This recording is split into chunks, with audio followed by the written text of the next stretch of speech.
弟兄姊妹平安，今天是2024年的1月2号。今天的经文是诗篇148篇，箴言第1章第1节到第7节，雅各书第3章第13节到18节。今天要跟大家分享的主题是智慧的价值。新年新气象，新年新盼望。新的盼望有许多不同的种类，有人想要发财啊，有的人想要升官啊，有的人很盼望要当选啊。但是如果我们能够期盼的长智慧的话，不是更好吗？当时候上帝问所罗门王说，你想要我赐给你什么东西？上帝也告诉他说，无论他求什么，上帝一定会实践来赏赐给他。我们看到所罗门王要求上帝赐给他智慧，我们要问，为什么他不求财富，不求国度，或是更大的更高的一个王位呢？所罗门王说，这样子的话，他才能够好好的管理统治上帝交代他手中的国家跟人民。这真是智慧之言啊，因为他想要有上帝的智慧来管理上帝的产业还有人民。最近听到一位候选人，他说将来如果他当选了之后，他要将官地捐出来作为青年住宅。我们先不论他的习惯讲话是不是能够实践了，光是提到这个承诺，基本上它就是一个没有智慧的发言。为什么呢？因为如果我们有一点常识的话，就会知道官邸呢是政府的，怎么会有一个人在公开的场合做决志，要将别人的东西捐出来呢？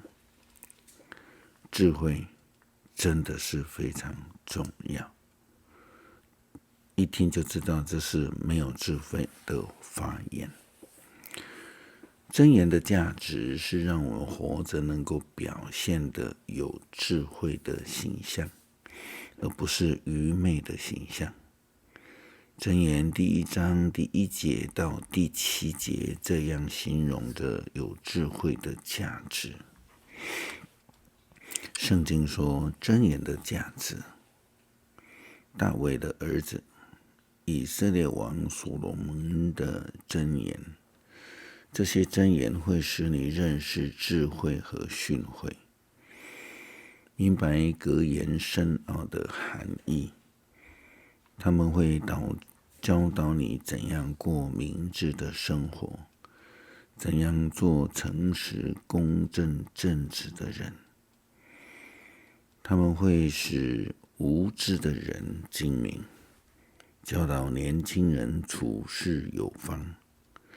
这些箴言也能使有才智的人增长学问，使明达的人获得开导，明白箴言中的隐喻，以及明智的人所提出的问题。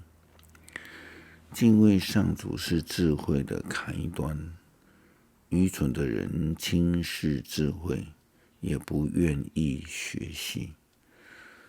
所罗门王谈到的智慧的价值，就是要让人能够认识、知道上帝教导的真义，使无知的人能够精明，成为一个诚实、公正以及正直的人，使人能够明白真言就是智慧的话，使人无论说话或是做事都能够表现出有智慧的样子的人。基督徒所追求的智慧，大家都知道，就是要从认识上帝、敬畏上帝，从天而来的智慧，而不是以自己所认为的知识及方向来进行，是要追求由上帝所赏赐的智慧。雅各书第3章13节到18节，对于属天的智慧有更进一步的教导与解释。这就是更实际的、更进一步的说明了基督徒的生命表现应当要有的。雅各这样说道：从天上来的智慧，你们当中有聪明智慧的人吗？如果有，他就应当以充满着谦卑和智慧的好行为来表现他有美好的生活。既然你们心里有恶毒的嫉妒和自私，你们就不可以自夸，不可以撒谎，敌对真理。你们所谓的智慧，不是从天上而来的，是属世、属情欲、属魔鬼的。凡是有嫉妒和自私的地方，就有纷乱和各种邪恶的行为。但是从上面来的智慧有几样特征：第一就是纯洁，其次是和平、谦和、友善，充满仁慈，能够结出丰富的善果，没有偏私，没有虚伪。一切正义的果子都是从播种和平的人为和平努力所撒的种子所产生出来的。在面对新的一年，我们不但是要期盼上帝的赐福保守，基督徒更要在生命中来实现我们有新的表现，不但是表现出我们有好的品格，更要在这样的信仰实践当中去展现我们是领受了上帝从天上降下来的恩典，有智慧的人。